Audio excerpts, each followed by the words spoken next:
AITAH for not completely changing my kid's life, just to accommodate her father? I, 35 female, was with my ex Tom, 40 male, for a few years before having our daughter 10 female. When she was a few weeks old he moved out and in with some other girl and has rarely been involved. I finally put him on child support a few years ago, and you'd think he was father of the year for paying $300 a month. He never really had custody. I never kept her from him, but I wasn't going to chase him around trying to force him to be involved. Last year he remarried Peggy, 45 female, and is now asking for more custody. Obviously I talked to my daughter's therapist and agreed to every other weekend for now. I'm not forcing my kid to change her life just because Tom now wants to play family. The problem is that Tom and Peggy's house is just miserable for my daughter. I'm trying to keep her positive about it, but honestly, they're just not the kind of people or behaviors she's used to. They yell a lot, don't care about hygiene or keeping a clean house. Nothing CPS would do anything about, but does not meet normal standards, much less mine. And she hates Peggy's kids. There are 5 but 2 are older and on their own. But she has a son 17, daughter 12 and a son my daughter's age, and they're basically feral. Just no supervision over there, always on their phones, so structure. Oh, and Peggy is an anti-vaxxer, so there's that whole situation. My daughter plays soccer, and they were 45 minutes late to the game last weekend, and didn't think it was that big of a deal. She was texting me freaking out that she'd be late, and when I called Tom he screamed at me for calling. Tom and Peggy also live out in the boonies. It's about a 25-30 million drive from my house to theirs. I told him when he started coming around that I had no intention of driving hours or changing any aspects of our lives to accommodate him, and he promised it wouldn't be a problem. Now here we are, and he's saying we need to set up a meeting point or switch off handovers. I'm already pissed that my daughter needs to be in a car for so long just because Peggy needs to have a lot of property. I told him no way, he was the one that chose to live so far from us. He can do the driving.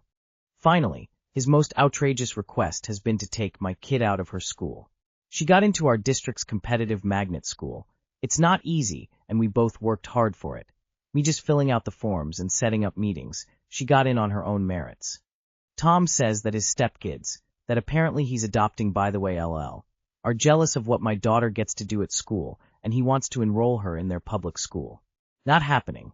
My daughter has male role models, ones who actually care about her well-being, and not just social media clout.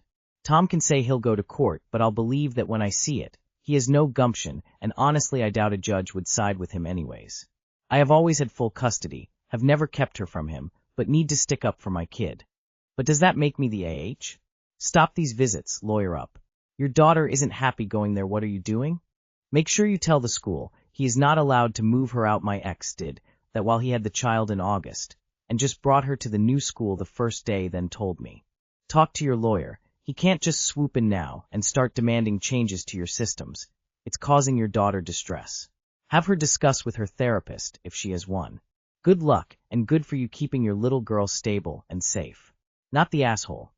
Your daughter doesn't want to go there, and you have full custody. Why are you forcing her to go there? Not the asshole. Lawyer up. It is possible that she can choose where she wants to go, but that is usually 15 plus in most areas. But mostly document everything. Write down every refusal, every time he is late, every time she says anything. It helps in the courts if it goes that way. Not the asshole H. He wants more custody equals he needs to work to get more custody, which means he needs to accommodate his daughter's life, not the other way around. And pulling her out of a good school just because some kids she sees 2 days a week is laughable. Courts will not take away a good education from your daughter's life just for that reason. And seriously? Being late 45 minutes for her game? That's an asshole move. Being late is so annoying and disrespectful to others. Take care of daughter. Sending hugs to you for how hard it's going to be managing a child and the adult child she has for a father. Love. Not the asshole. You know you are in the right. Don't send her over there anymore. Lawyer up if you need to, unless you want to pay the same amount in future therapy costs eventually. Am I the asshole for making kid cry at a birthday party? A little context. It was my child's birthday party. She turned 7. We invited 10 girls, all in the 7-8 age range. Next to the obvious snacks, sweets, play activities, I decided to do a couple of games where kids could win prizes.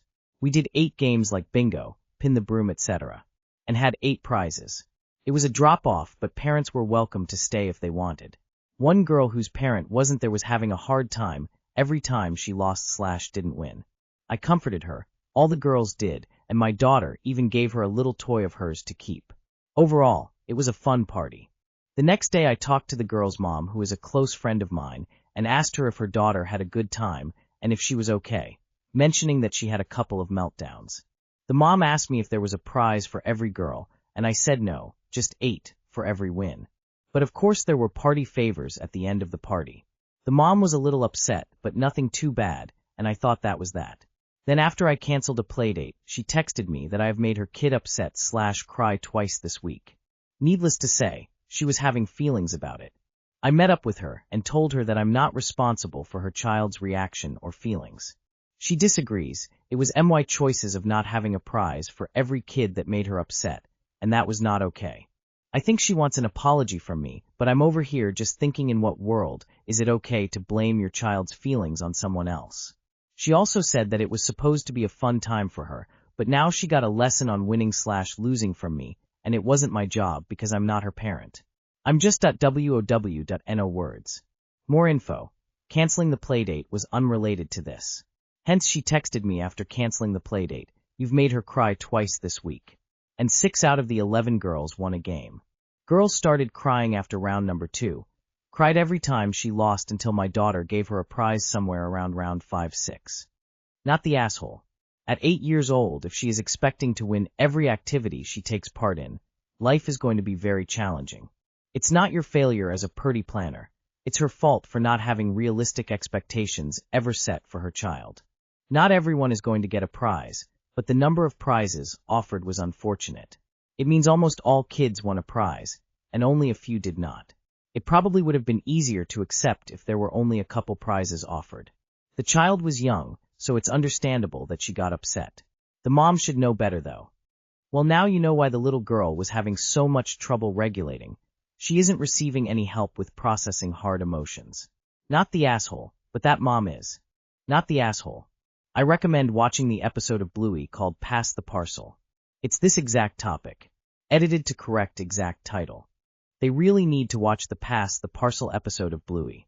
Their age range, ANS even younger, is the perfect age to learn that you're not always going to get the prize or win.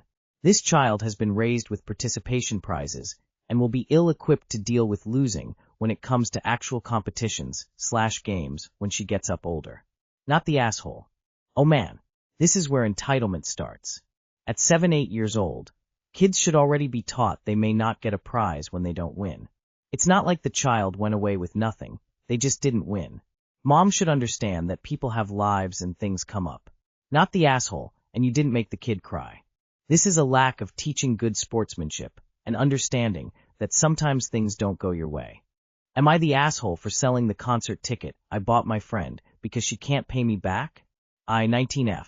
Recently bought Ariana Grande tickets, $103 each CA, for myself and 3 other friends who were planning to attend together.